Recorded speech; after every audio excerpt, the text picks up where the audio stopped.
Before you drop hundreds of dollars on a new sewing machine, watch this. Most of the sewing machines that people trash aren't even broken and don't need major repairs.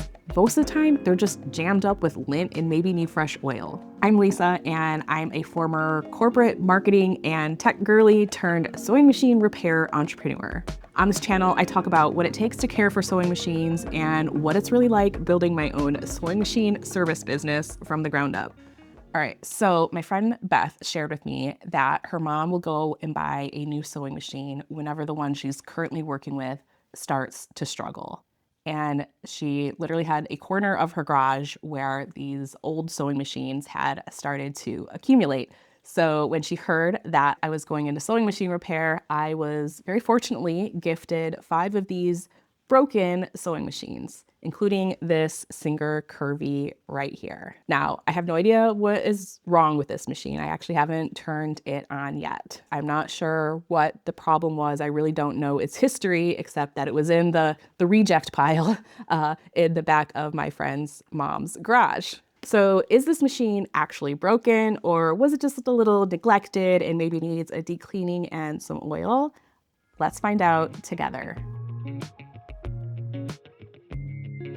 Now, in my experience, like I've said, 9 times out of 10, what a sewing machine needs when we start to see issues like skip stitches or things getting jammed is not actually a major repair. Very rarely is a major repair needed. Most of the time, what a sewing machine needs is service. So let's briefly talk about service and repair and at-home maintenance, and then we will actually open up the covers, dive in, and I will demonstrate what I do during a standard service appointment. And hopefully we can get this machine running beautifully again. It's helpful to distinguish between maintenance, service, and repair. So I like to think of maintenance as like brushing your teeth. This is what you're doing at home between going to regular visits to the dentist. So this is changing out your needle, it's swabbing out the bobbin case, it's maybe applying a drop of oil every now and again, what you can access from the outside of your sewing machine without taking the covers off. That's what you're doing at home as part of your regular maintenance. Now, what your at-home maintenance isn't covering is everything that's under the covers of your sewing machine. Inside here are moving parts that require grease and lubricant to keep things moving and operating correctly. And over time, all of that can get compacted with lint, and the grease dries out, and it can get pretty filthy in here. And that's what can cause some of the issues we start to see with the performance of your sewing machine. And sewing machines were actually designed to get regular service. So just as your cars were designed to get oil changes and to get a tune-up, and the same way you go to a dentist to clean what you're unable to clean at home, same thing for sewing machines. Now, because there's a lot of budget sewing machines, machines that are like $200 or less, a lot of people are prone to just toss these things when they run into an issue, thinking that they're going to have to spend hundreds and hundreds of dollars or more than the machine is worth to get it working optimally again, when most of the time that just isn't the case. You can still save these machines, and they are worth saving and keeping out of the landfills. So then the third category I mentioned was major repairs. So that's anything beyond what standard service would include. That's if there's a computer board failure, or there's electrical work that needs to be done, or some major component failed that needs to be swapped out. That is a major repair, and oftentimes that is work that needs to go to a dealer. But as I said, that is more uncommon than you might think.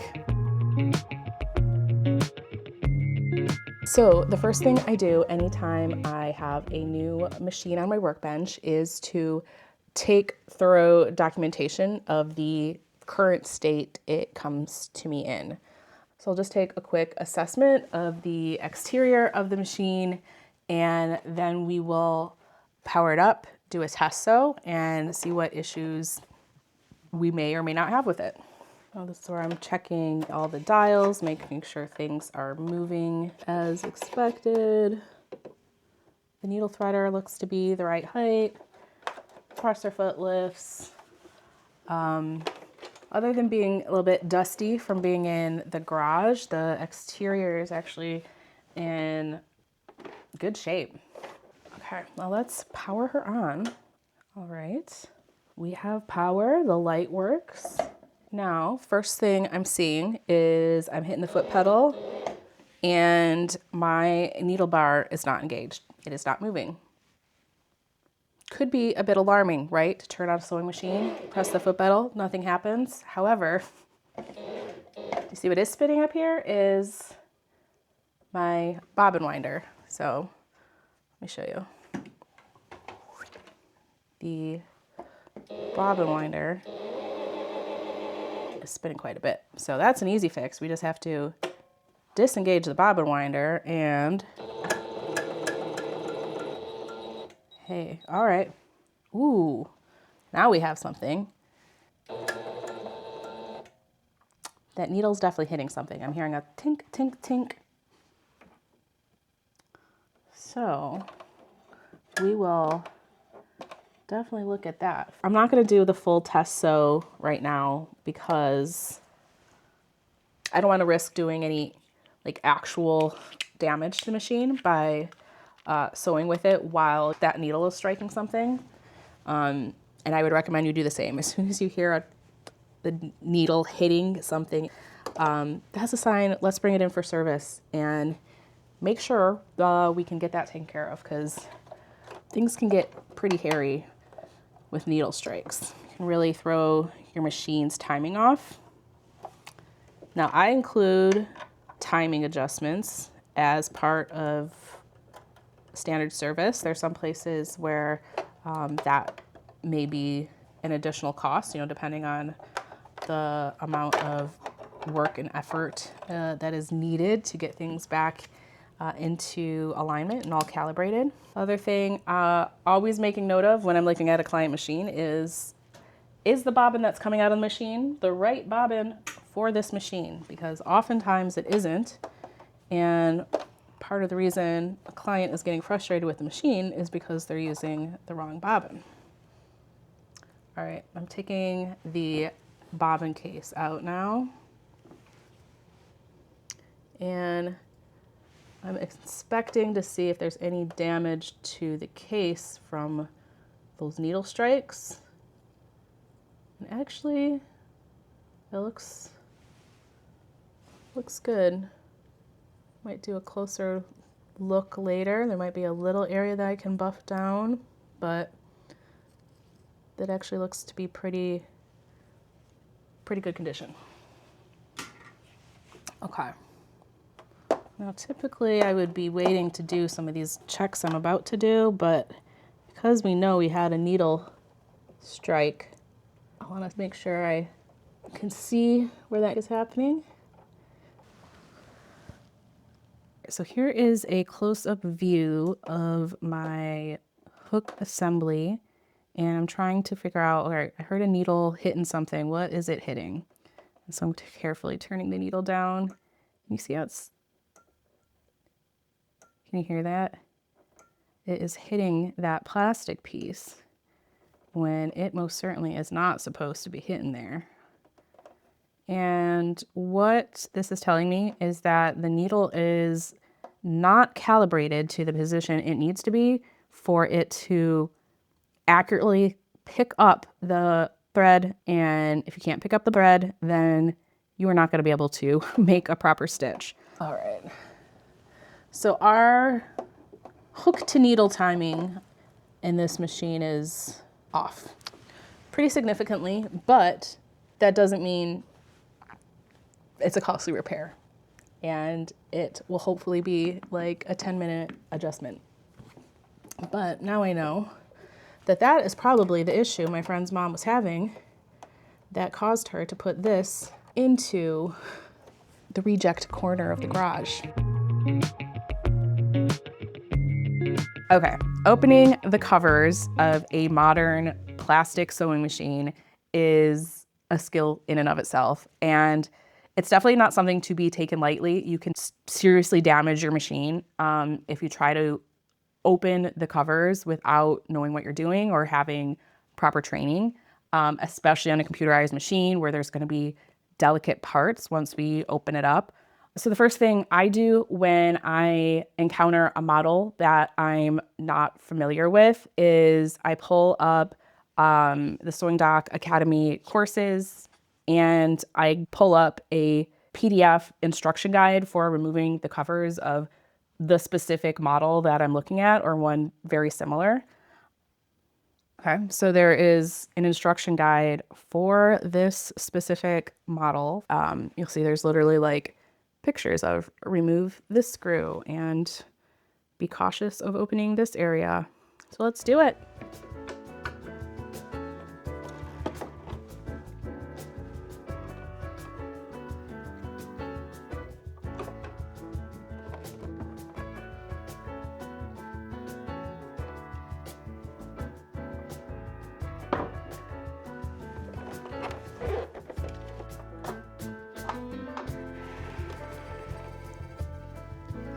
Got some little screws hidden in here I gotta get out.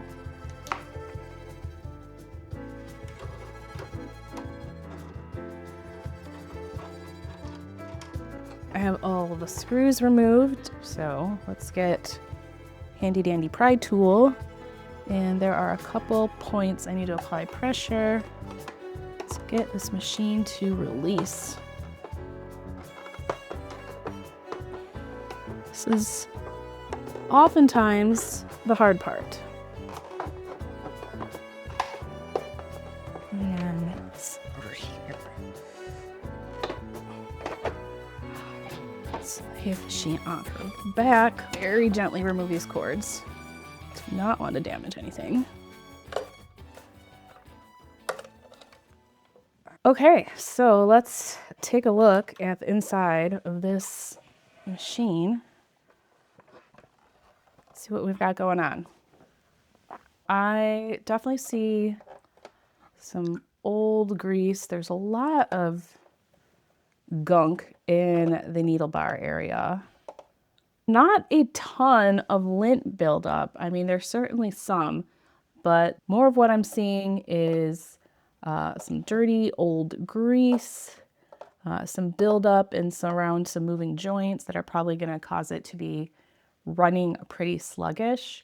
I do see some threads in here I'm going to have to take care of. Some pretty thick threads. But yeah, so let's get this cleaned up, and then I'll do that timing adjustment. And then I think this sewing machine is going to be as good as new.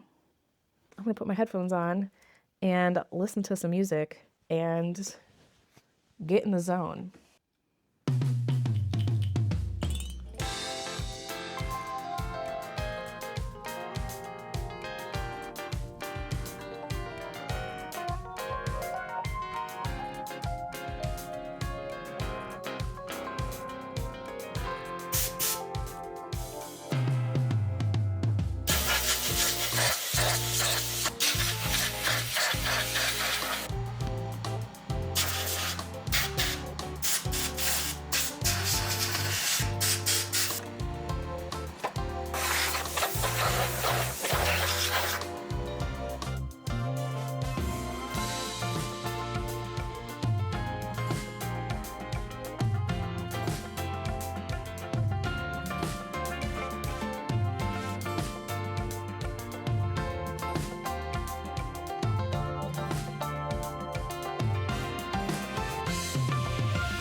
So I was recording on my phone and just realized I got an error saying my phone storage was full. So I'm not sure where that left off, But what I went through and did was apply grease to the grease points and oil to the oiled points. And it feels pretty well lubricated right now. The next thing for me to tackle is fixing the hook to needle timing to get that thread able to be picked up. So for me, timing is still one of those tasks that's a headphones off task. I need my full focus and attention because it's a pretty precision calibration. Essentially, I'm trying to get the hook to meet the needle at the exact right point, again, so that it will pick up the thread and complete the stitch. And right now, my hook is way too late. It is coming in well after the needle is already up. So off camera, I already checked a few other things like the needle to shuttle clearance and the needle bar height, and tested the needle threader, all to make sure that the issue is not with the position of the needle, but rather with the hook in relation to the needle. I just did a little research to confirm the best place to make the adjustment on this machine, because that can vary from model to model, and different brands have different ways of handling the timing adjustment as well. So I'm just going to take it slow. I have training materials printed out at the ready to reference. So let's do it.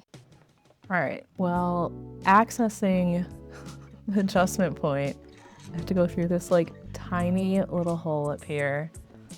It's making me very nervous because I have to have the machine standing up for a minute here. But if it falls, it's going to fall towards me, towards my head. So, you know, at least I'll be able to protect it. All right. Sorry, the light's going to be in the way here.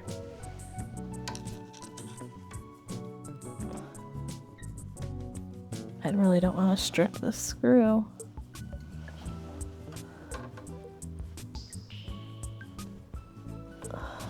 It's not moving.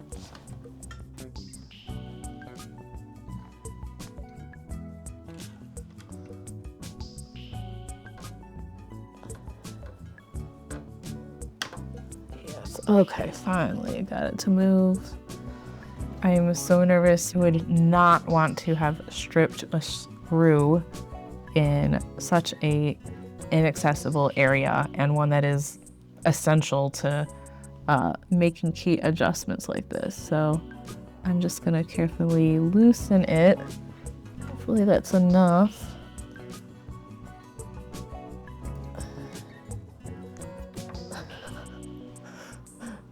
Now my driver doesn't want to come out. Ooh. All good. Yep.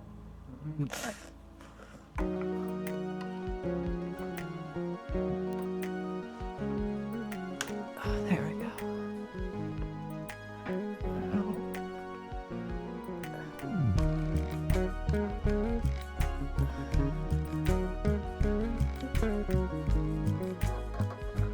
There's a true step here.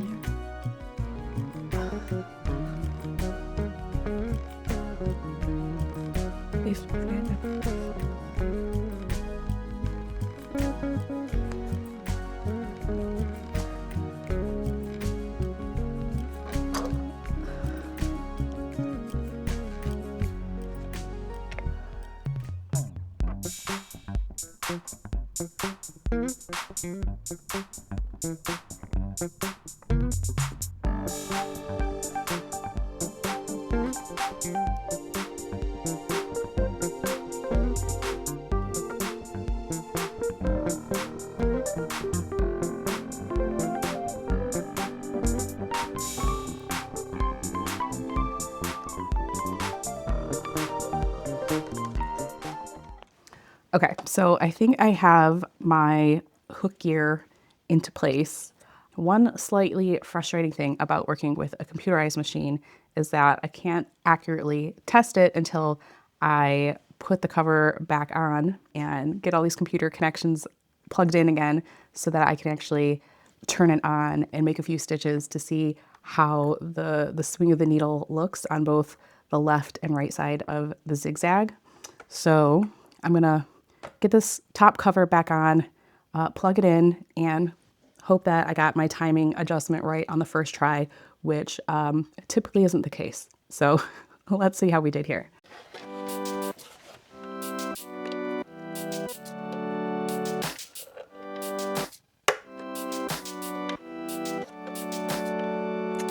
Well, that's very long.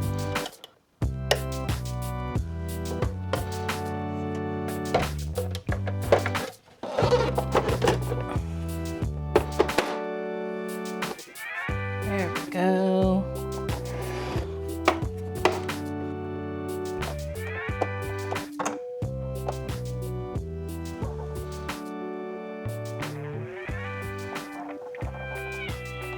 Okay, I think this looks pretty good.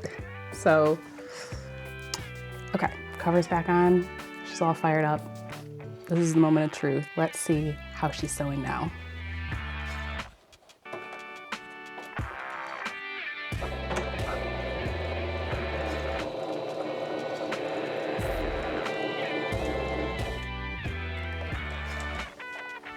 All right, well, we're making stitches, but our tension is off quite a bit. Let's get a shot here. You can see a lot of that white is the bobbin thread. So we've got lots of bobbin thread showing on top, which means there is not enough tension. Actually, I see our problem. Our bobbin thread doesn't look like it was threaded accurately. That's completely on me.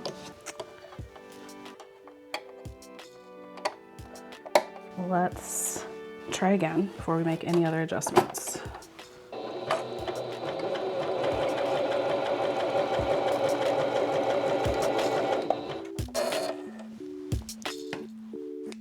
Still have some work to do.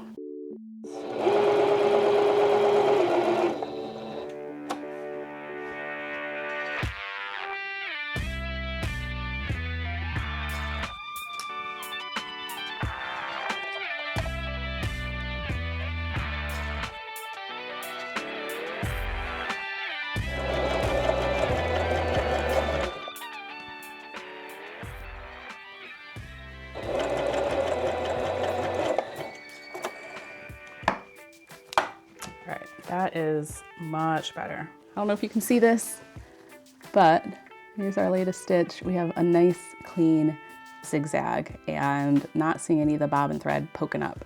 So that tells me our timing and tension adjustments did their job, and this old gal's ready to be sewing again. All right, so this machine was in the back of the garage collecting dust and destined for the landfill. But with just a bit of cleaning, some fresh oil, and one small adjustment, this throwaway machine is back in action and ready for years of loyal service. Now, I fully realize that there are plenty of cases where the cost to service a machine by a professional technician may be higher than the cost that the machine is worth on paper. And depending on where you live, even finding a technician may not be easy. So what are your other options? Well, one other very viable option is to learn to service your sewing machine yourself. In fact, that's how I got started. I learned all the skills I needed to service my own sewing machines and grow my own service business through Sewing Doc Academy. The core program for modern machines, ones with plastic covers like this one, is called Remove Your Covers. It's priced at $249, and it will absolutely pay for itself because you're going to be avoiding those pricey trips to the repair shop, and you'll be able to keep your machine running much longer because you're able to do the annual service on your sewing machine yourself. So if that's something you're interested in, I will leave my affiliate link in the description. You can use code LISA20 for 20% off. I only recommend this program because it taught me everything I know about sewing machines and literally gave me all the skills I needed to grow my own service business. So thank you so much for joining me today. I had a lot of fun cleaning up this machine, getting it sewing again, and keeping it out of the landfill. Keep on sewing, and I'll see you in the next one. Bye.